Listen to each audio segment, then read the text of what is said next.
One, two, three, four.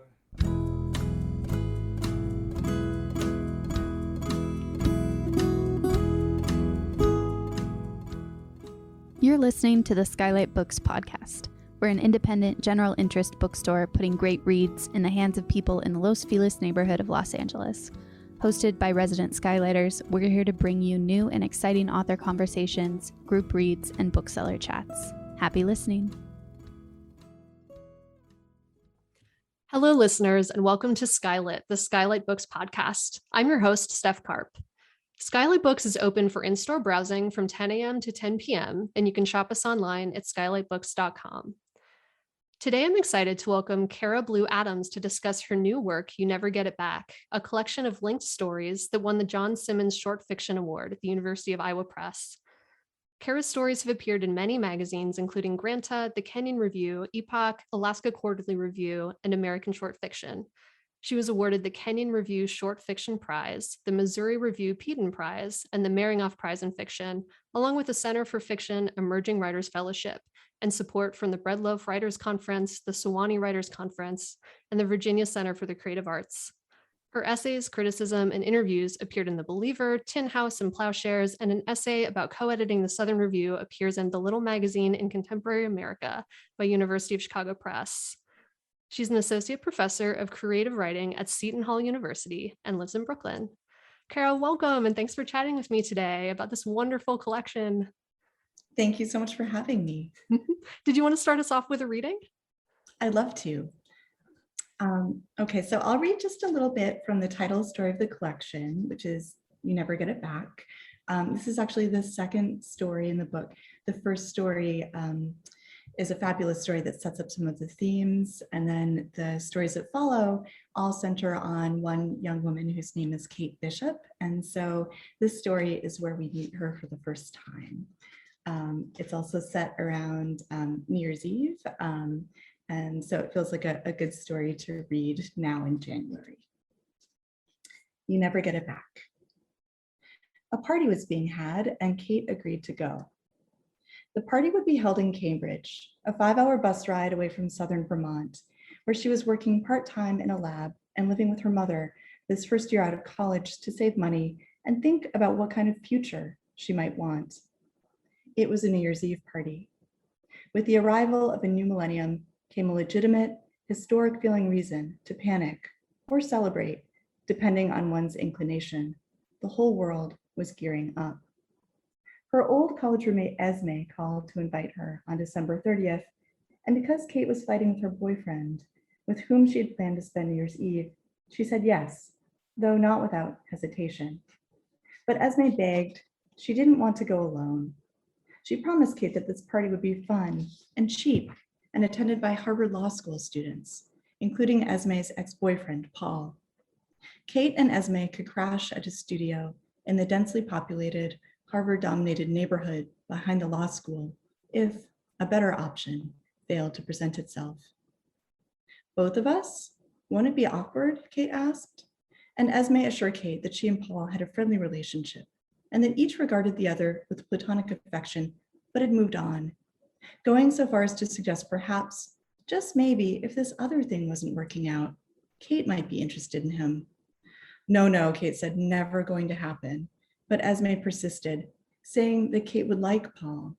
He had grown up in a single-parent household in a little town outside Albuquerque, lived in a trailer, was determined to rise from the lower middle class to the upper middle class. Some men in his position would want to be rich, Esme told her, but he's not greedy. He wants a nice life, that's all. Was Esme herself still interested in Paul? Kate couldn't tell. She made a non-committal noise. You're his type, Kate, Esme continued, smart brunette with a working class background. I was too blonde for him. He called me princess. He hated that I grew up in a bedroom with white carpet. Kate arrived at South Station from Vermont before Esme's Amtrak train came in from the posh town in rural northern New Jersey, where she had grown up. Esme had spent the winter holidays there with her parents, a VP at a pharmaceutical agency, and a real estate agent, who were both now semi-retired. Esme considered them her best friends. In her mind, they led audacious, iconoclastic lives. In the 80s, when my father was a lowly bench chemist, she would say, my mother out-earned him. They liked to drink and throw catered parties. Kate towed her luggage from the bus station through the chill wind of the concrete-walled outdoor walkway to South Station's main building, which housed the train station. Waiting in the train station's warm, brightly lit food court, Kate ordered a pepperoni slice from Sbarro and ate the slice with a plastic knife and fork to make it last. An hour to spend here at least. But she had been the one to suggest she wait. Go along to Cambridge when you arrive, Esme had said. Paul will be happy to see you. Kate wished she had a cell phone. If the train was delayed, how would she know? She would have to ask the desk agent. The big clock by the black arrivals board read 2:07 p.m. Esme's train was due in at 3:05. She read a back issue of Structure until 2:55 and went to the platform to stretch her legs. Outside, the sky was already darkening. A light snowfall drifted down from the flat gray vault, the wind picking up the dry flakes on the platform and eddying the snow in small twists like the peel of lemon in a cocktail. The pale light had a muffled quality, as if strained through white gauze. Would the party be fun? She gave it a 50-50 chance. A small regret moved through her. She would prefer to be in New York with Michael, but he hadn't called, and what could she have done? Gotten the ski resort's address from his mother and shown up unannounced?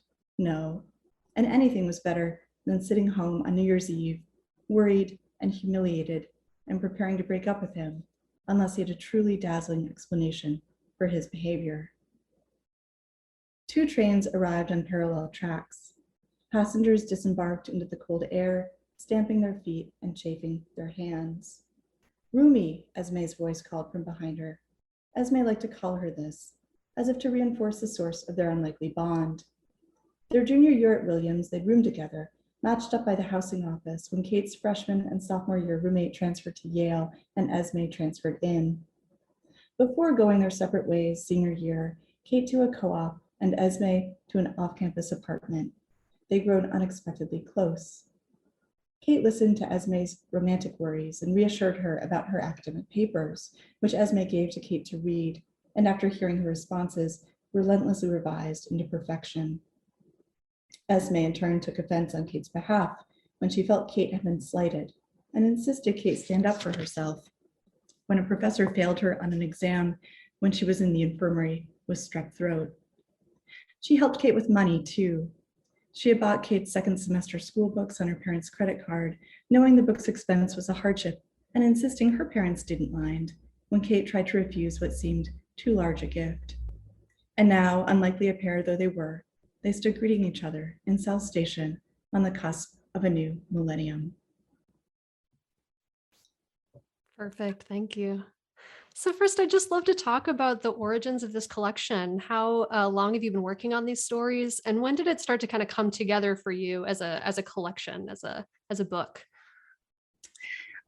This is a question that I like to answer two different ways because I've been working on the stories that became a part of the book for a long time.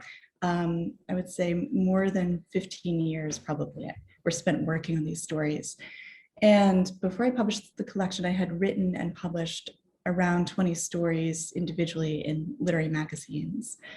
And during that time, I was asking myself, what would a collection, what would it look like? And I imagined different forms that the book might take ultimately. But it really wasn't until perhaps about 5 years ago that this collection came into focus for me. I was so interested in the story form. I was, trying out all different sorts of things in my stories. I wrote fabulous stories and realist stories. Mm-hmm. I wrote stories that were a paragraph long and stories that were 10 pages long and stories that were 30 pages long. Mm-hmm. I moved all over the country. My stories were set all over the country. Yeah. So I kept thinking, well, maybe the book will be stories set in New England, and then realized, well, I love some of the stories that are set in Arizona. I don't want to give those up. Maybe this will be a collection of very brief stories. and then realized I don't want to give up the 30-page story. And so I thought about a kind of thematic center. And I thought about a number of things, including the question of loss, which is one that I think echoes through the book. Finally, when I pulled together my stories, my favorites of the stories I'd written, I realized that I needed a clear through line, beyond place, beyond form, beyond theme. And that was when I started to think about this character, Kate Bishop, as being the thing that would really be the through line through the story. So that was maybe 5 years ago. And then I really had my work cut out for me in terms of revising some older stories that weren't explicitly about her to make them about her, and then writing some new stories to fill out her story, that kind of larger arc of the book. Oh, wow. Yeah. I was wondering if the stories had always been linked by a single character or not. So it's interesting to find out that that's sort of what brought them into focus kind of after the fact. Did you find that as you were revising, the voice changed, or that there had been kind of a singular voice in there that you were just sort of coming to see, or what was that experience like? It was a really interesting one. It came about, I think, initially because I gave some of my favorite stories to a few friends who are writers to read, thinking about making a collection out of them. And two of those writers said, this is great. We like the variety. They had a few small suggestions, but nothing big. And then two of the other readers said, these are really interesting, but some of the characters are fairly similar to each other. You might try either making them a little bit more different from each other or bringing them closer together and making a single character. And once they said that, I realized that some of the concerns and the voice in some of the stories really did sound like the same person.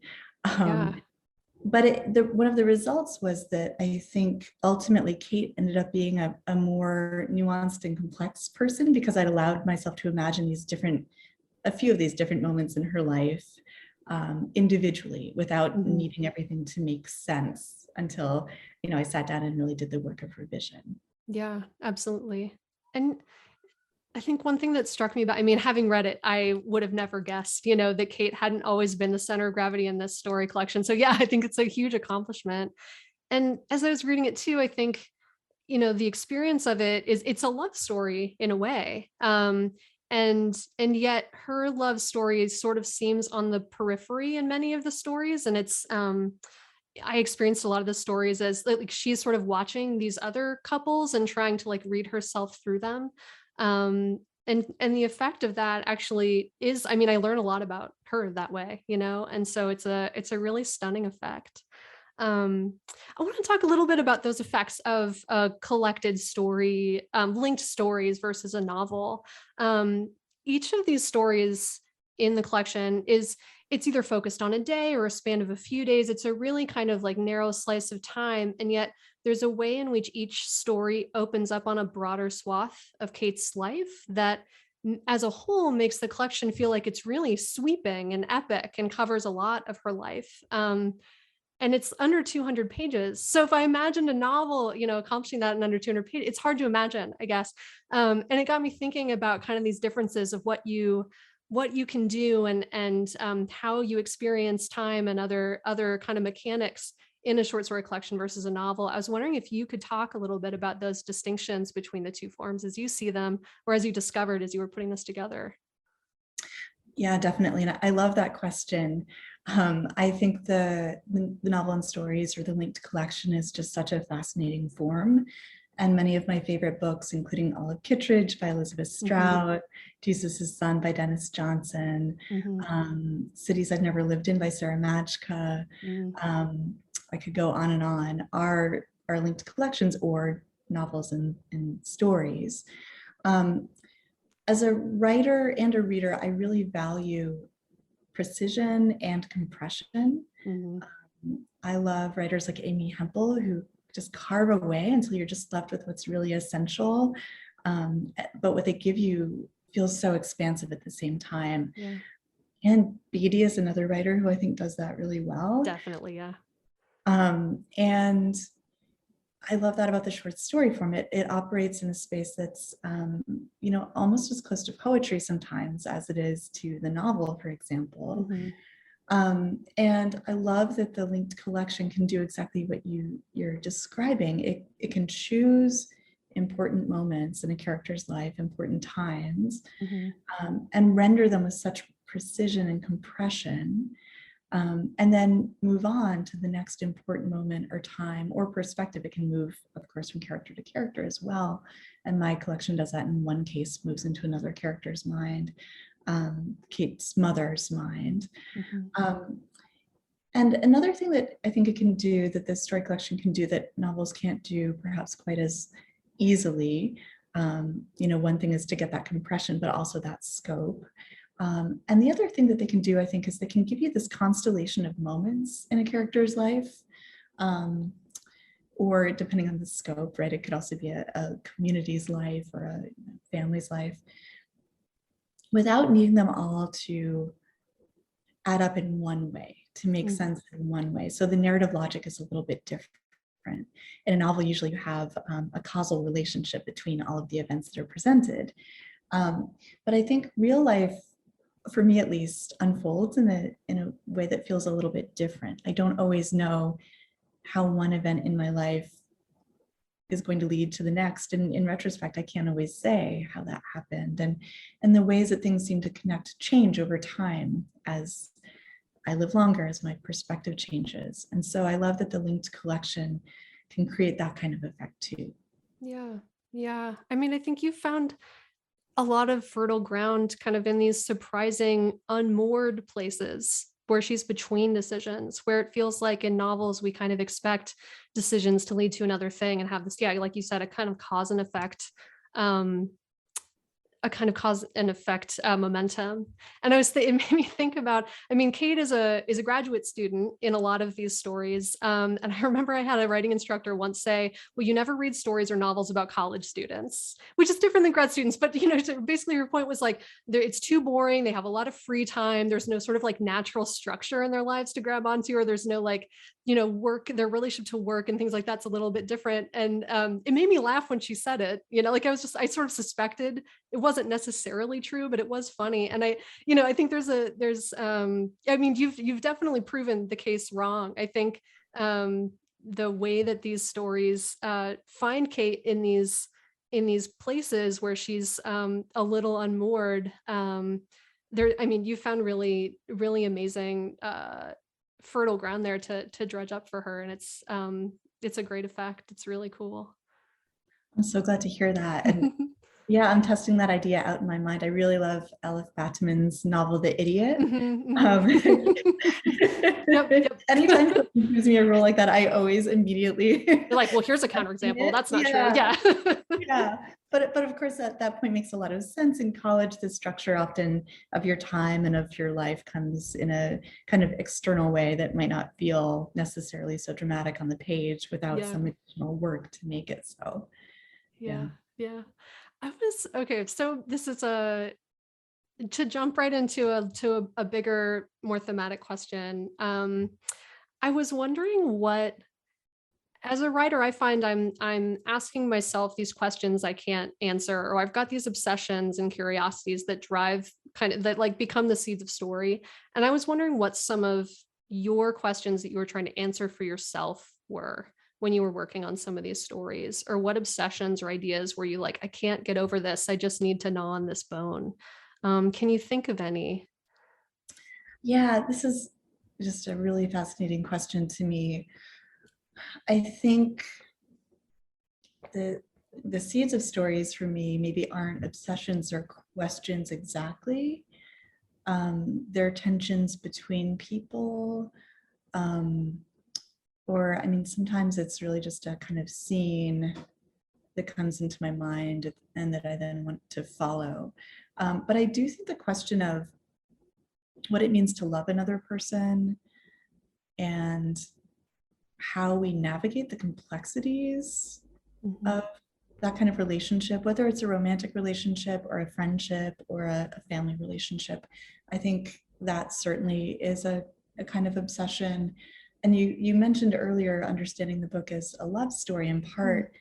And I think for me, it's almost two love stories. And Kate is both looking for a romantic partner and struggling with what her family background means in terms of finding a person with whom she can make a relationship that feels good to her. But she's also looking for the thing that she's passionate enough about in life to devote herself to, something that it feels worth spending her life on. First she tries science, and then she thinks about how she's begun to answer questions that are so small that she can't really remember why she's asking them in the first place. And although of course she knows intellectually, she can feel it. And then she decides she needs to change her life, which, especially coming from a working class background, is not an easy proposition for her. So I think those were kind of two obsessions that run throughout the book and throughout my work. And then a third that I couldn't really see until pretty far into the project, I think does have to do with social class and money and what it means to move out of the social class into which you're born, what it means to experience poverty, to experience economic deprivation, and how that shapes you, in what way you can change social class, and in what way you carry the social class into which you were born with you. Yeah, absolutely. And that was lent itself to humor in a lot of ways, especially between her and Esme, but it also makes her homegoing really fraught, and that feeling of being out of place with her own family. It certainly, because of this sort of class betrayal, or whatever you want to call it, is really drives a lot of tension in these stories for sure. Yeah, I'm glad to hear that you felt that way. I did feel like it was a productive source of tension. And one fascinating thing I've been thinking about recently is that Kate's mother grows up in a more kind of middle class environment, and then kind of falls out of the middle class into bohemian, back to the lander-ish working class poverty. And I'm throwing a bunch of terms out because none of them feel quite right. Sure. Yeah. Around class isn't super nuanced always.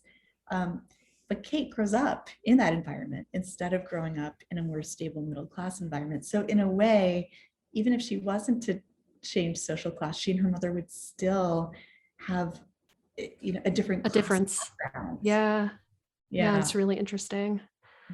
Yeah.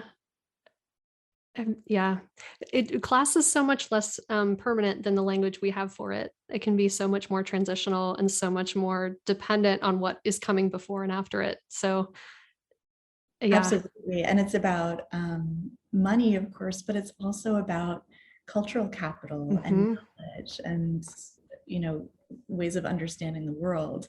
So it's got all of these dimensions, even if you're looking at just one moment in time in one person's life. Totally. And there's a way in which someone like Kate, who has these different perspectives, can come across as more worldly than someone like Esme, who was kind of born into a kind of comfort that makes her seem a little naive, or a little just less experienced, so I love that when characters can flip the power that way. And I like that a lot, seeing that. I think I love when powers sort of pass back and forth in a story a little bit. I love when it's shifting and unstable. I think that is just such a pleasure as a reader. And I think humor often comes from a shift in perspective, or two things being juxtaposed, or a pattern being established and then broken. And social class in the stories certainly, I think, allowed me to create a lot of humor that way. Absolutely. One of the funniest moments for me, not related to class necessarily, but it's when Kate is recalling an undergrad English class where she had to listen to straight boys talk about hills like white elephants, which is where the title of this collection is taken from. And there's a lot of quotes and literary references and other writers alive in this collection. I was including that beautiful epigraph by Marilyn Robinson about loss and recalling things we've lost, making them sort of giving them back to us again. I was wondering, just given all that influence while you were working on this project, are there things you were reading or books you felt like you were in conversation with? Yeah, because I wrote the book over such a long time span, I was reading just widely and very diversely. So you can tell in that first story, I think that I love Kafka and Borges and Calvino. It's a fabulous story. I also, was certainly reading a lot of Elizabeth Strout and Alice Munro, and Dennis Johnson and Amy Hempel. So realist writers, some, more minimalist than others, but writers who explore character and the world through the lens that's realist in nature. For a while, I was reading actually Donald Antrim, who does both. He wrote a few wild experimental novels influenced by Donald Barthelme that came out in maybe the late 90s, early thousands. And then he wrote one of my favorite memoirs, which is actually a memoir in essays, The Afterlife. Beautiful memoir about his mother, who was kind of a free spirit, unusual person, and who had a drinking problem. And it's about his life as a writer and artist in New York, his relationship with his family in Florida and the South, and specifically his mother. And those essays just really approach the characters with such tenderness and humor, but also a rigorousness. No one is ever let off the hook. The essays never become sentimental. There's just so much nuance and intelligence, I think, in the way that he treats all of the characters, himself, his mother, everyone. And then he has a collection of stories I really love, The Emerald Light in the Air, which are more realist, although some are a little strange in some ways. But those stories have a kind of breathtaking sophistication, I think. And so I studied a number of those closely as I was working on the book in its final form. Do you think you would be surprised if you were to tell an earlier version of yourself that your debut story collection would be grounded in realism? Do you think it would shock you? That's interesting. I don't think so, because I began writing realist stories when I was first writing. Okay. And then I got excited about the fabulous stories a little bit later. Yeah. I was always going back and forth, and still sometimes a fabulous story will arrive. For some reason, they're harder for me to begin unless it really just feels like they sort of a light on my shoulder, and then I need to follow them. But a couple of years ago, I wrote one and I thought, I kind of thought I was done with that, but no, it's back. Exciting. That's wonderful. So you're also professor of creative writing, and I wanted to ask if there's a relationship between your teaching life and your writing life. Yes, there certainly is. So I've had several careers. I actually worked at a law firm in immigration law after college, thinking I might go to law school.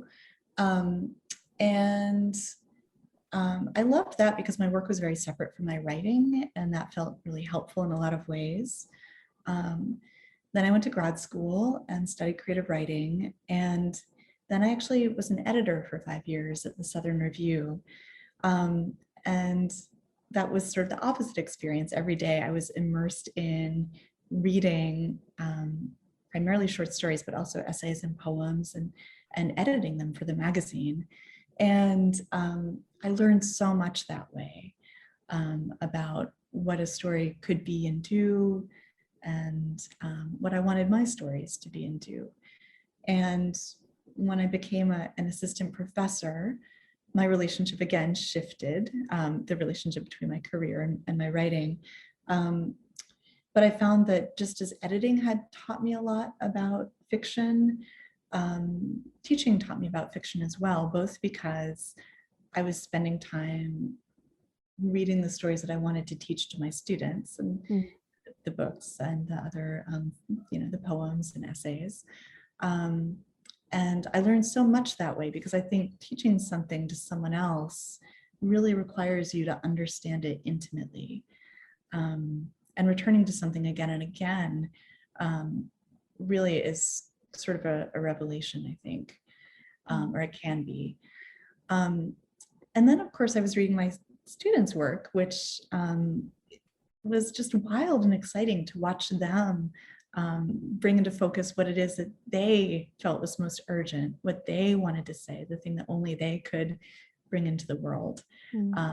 So I think it's a real privilege, and it's something that I love to do. Wonderful. Well, to close us out, I have one last question, and it's, what have you been reading lately? Is there anything you'd like to recommend to our listeners? Yes, so many things. I read and loved Patricia Lockwood's debut novel. Oh, me too. In a big way. So good. And I mean, that's a novel that operates through compression and juxtaposition, which I love. And it's so funny, and it also breaks your heart, which to me is just one of the best kinds of books, one of the highest standards to go for. Yeah, I like your book. It has a happy ending, which you don't see coming. And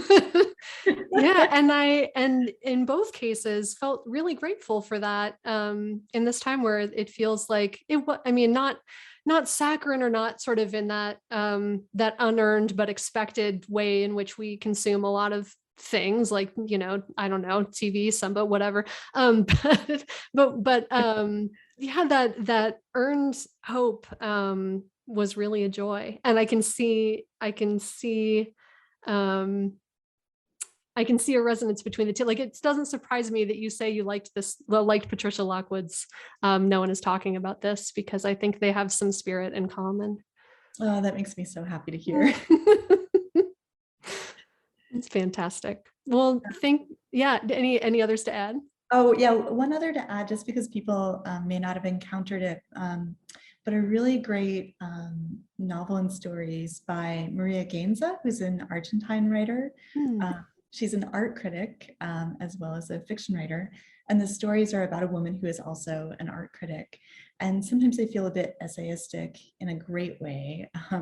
That, sometimes people say that and it's sort of a backhanded compliment.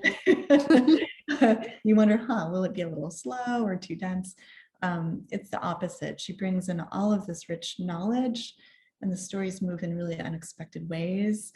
And then there's one character who's the through line, and the stories really build to something that's bigger than the sum of their parts. So she's just a fascinating, intellectual, beautiful, unexpected writer. I'd recommend everyone check out. So Optic Nerve by Maria Gainza. Fantastic. Thanks for those recommendations. And thank you for being with us today. We really appreciate you sharing your work with us today on the podcast. It was a real pleasure, and I appreciate your thoughtfulness and your answers to our questions. Thank you so much. It was wonderful to talk with you. Once again, today's guest was Cara Blue Adams, discussing You Never Get It Back. You can order your copy at skylitbooks.com. And thank you for listening. Thank you for listening to the Skylight Books podcast series. Please don't forget to visit our website at skylitbooks.com, and make sure to follow us on Twitter and Instagram. Also, don't forget to subscribe to this podcast for more author talks and bookseller conversations. You can find us on Podbean, iTunes, and Spotify. Stay safe and healthy, and we hope to see you back in our store soon.